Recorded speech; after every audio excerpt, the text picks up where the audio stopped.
سرکار این چیه؟ جریمه به دلیل سرعت غیر مجاز. سرعت غیر مجاز چیه؟ من که وایسادم.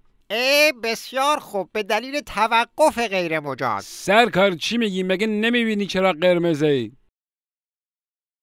ها کن. چی کار کنم؟ ها کن.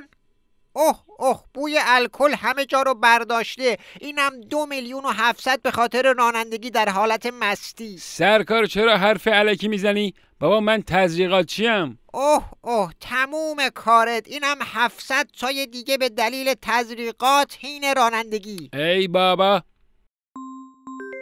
جواب بده. چی رو جواب بدم؟ نمیخوام جواب بدم. بهت میگم جواب بده وگرنه به جرم بی احترامی به تماس گیرنده جریمت میکنم.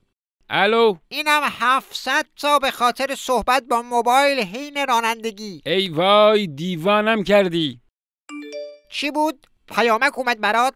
عجب مسخره بازاری شده ها. نوشته به جرم بدحجابی حین رانندگی جریمه شدید. آخه به من با این کله میگی بدحجاب؟ ای توف تو ریش تو و هر چی جریمه است. این هم 3 میلیون دیگه به جرم توهین به مأمور قانون. برو سریع پرداخت کن وگرنه ماشین رو میخوابونی. ای به چشم، الان پرداخت میکنم، نقد هم پرداخت میکنم. این 3 میلیون، این 2,700,000، این 4,500 بگیر، اینم آخریش.